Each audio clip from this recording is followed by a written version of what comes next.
Bienvenidos a la microclase de abordaje del niño en traumatología y ortopedia. Bueno, vamos a hablar sobre los puntos de osificación. Para ello debemos recordar que la osificación es la formación de tejido óseo en el espesor del cartílago. Los puntos de osificación es alrededor de los cuales se van formando el tejido óseo. En la séptima semana aparecen los núcleos de osificación primario, la capa externa del mesodermo, que se transforma en pericondrio, en la fase cartilaginosa, se convierte en periósteo y producirá células osteoblásticas formadoras de hueso sobre la matriz mesenquimal. Los núcleos de osificación son zonas del hueso donde se inicia la osificación intramembranosa o endocondral y se diferencian núcleos de osificación primarias y núcleos de osificación secundaria. Los huesos largos presentan zonas de osificación entre la diáfisis y la epífisis. Esas zonas de osificación se llaman cartílagos de conjunción. Núcleos primarios. Se encuentran en casi todos los huesos y son los primeros en aparecer habitualmente durante la vida fetal. A partir de ellos se desarrollarán la mayor parte de los huesos planos. Por ejemplo, la escápula tiene un solo centro primario. El hueso ilíaco tiene 3, uno por cada porción, el ilion, el isquion y pubis, pero separados por zona de cartílago que se observa en el fondo del cótilo. Esta zona se denomina cartílago triradiado, referencia radiológica en el diagnóstico de la luxación congénita de cadera. En los huesos largos osifican las diáfisis, en los huesos cortos osifican la totalidad del hueso, excepto el calcáneo. Aparecen simultáneamente en los varones y mujeres. Los núcleos de osificación primario aparecen en diferentes momentos de la vida intrauterina, específicos para cada hueso. En la 8ª semana de vida intrauterina se han formado la mayor parte de los núcleos primarios, de los huesos largos, calcáneo más o menos entre los 4 y 7 meses. Los núcleos secundarios aparecen luego del nacimiento, excepto los distales del fémur, que aparecerían a las 36 semanas de vida intrauterina.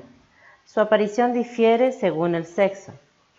Estos núcleos son responsables de la osificación de la periferia de los huesos planos, las epífisis y la superficie superior e inferior de las vértebras. Núcleos secundarios. Tenemos en los huesos del brazo, muslos y piernas poseen núcleos de osificación secundarios en ambas epífisis. Falanges y dedos, solo un núcleo de osificación secundaria. Las falanges en el primer metacarpiano y en el primer metatarsiano se localizan en su extremo proximal. En los metacarpianos y metatarsianos del segundo al quinto se encuentran en el extremo distal. Huesos cortos, solo el calcáneo posee un núcleo de osificación secundaria que se localiza atrás.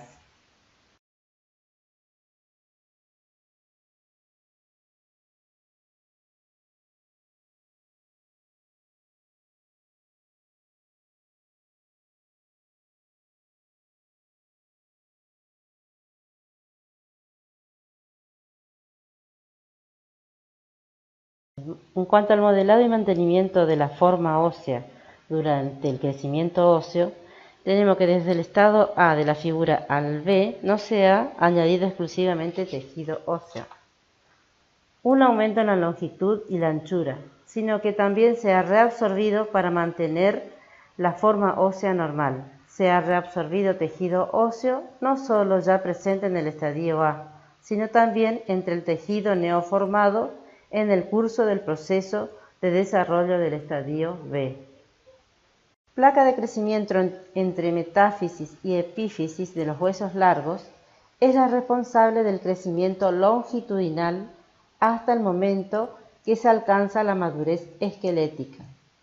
El crecimiento de los huesos cortos y epífisis está fundamentado en el cartílago de crecimiento que rodea estas estructuras de tejido óseo.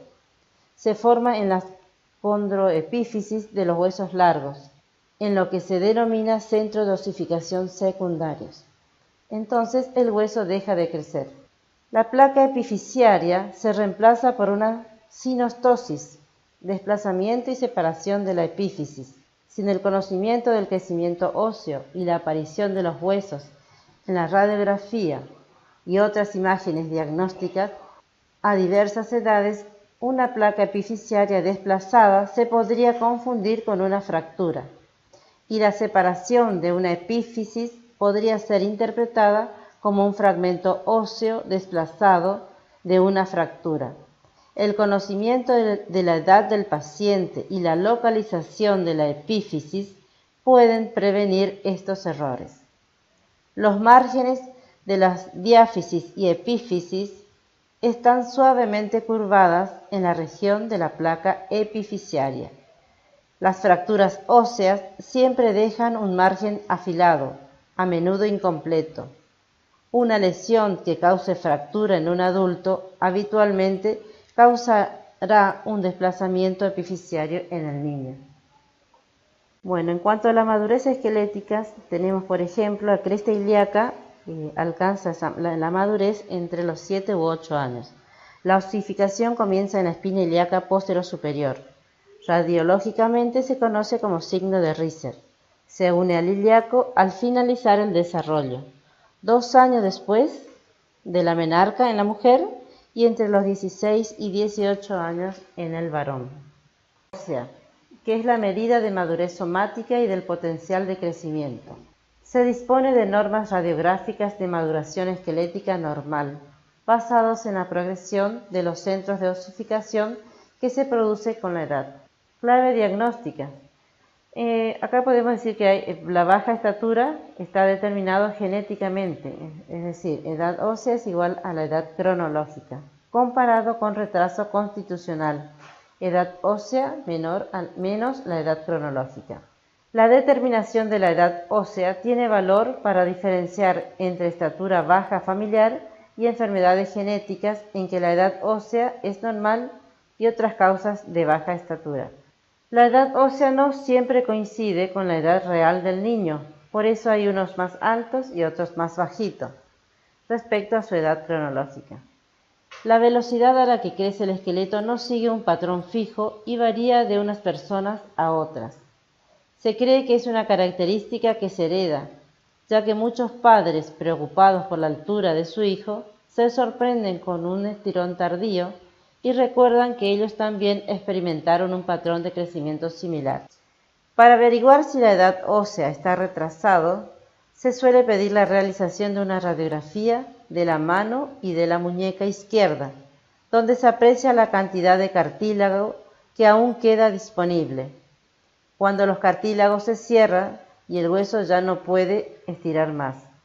El adelanto o retraso de la edad ósea es un parámetro que se calcula observando la calcificación de los huesos de esta zona, lo que permite establecer su maduración y por lo tanto su edad aproximada.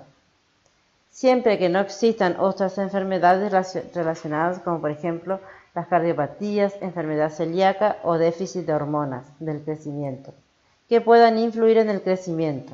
Los niños suelen alcanzar la talla que les corresponde por su herencia genética, aunque esta puede ocurrir antes o después de lo previsto. Cada niño tiene un tiempo de maduración propio, por lo que la edad cronológica no se correlaciona bien con la maduración biológica. La maduración esquelética está regulada por una compleja interacción hormonal que involucra al eje somatrotropo, tiroideo, adrenal y gonadal.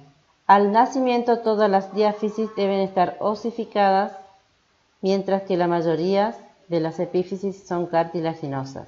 Posteriormente, tras el nacimiento, las epífisis comienzan a osificarse siguiendo un patrón bastante predecible hasta la edad adulta, pero influido por diversos factores genéticos, ambientales, socioeconómicos y hormonales, entre otros. Los distintos centros de osificación no tienen el mismo valor predictivo de maduración en las distintas edades, debiendo elegir aquellos que caracterizan mejor la madurez ósea en cada grupo de edad. La edad ósea es necesario para confirmar el diagnóstico de variantes normales del crecimiento, así como para orientar el diagnóstico de las condiciones patológicas, para decidir el inicio o el cese de ciertos tratamientos y para estimular la talla adulta, así como para estimar la edad de niños con fecha de nacimiento desconocida.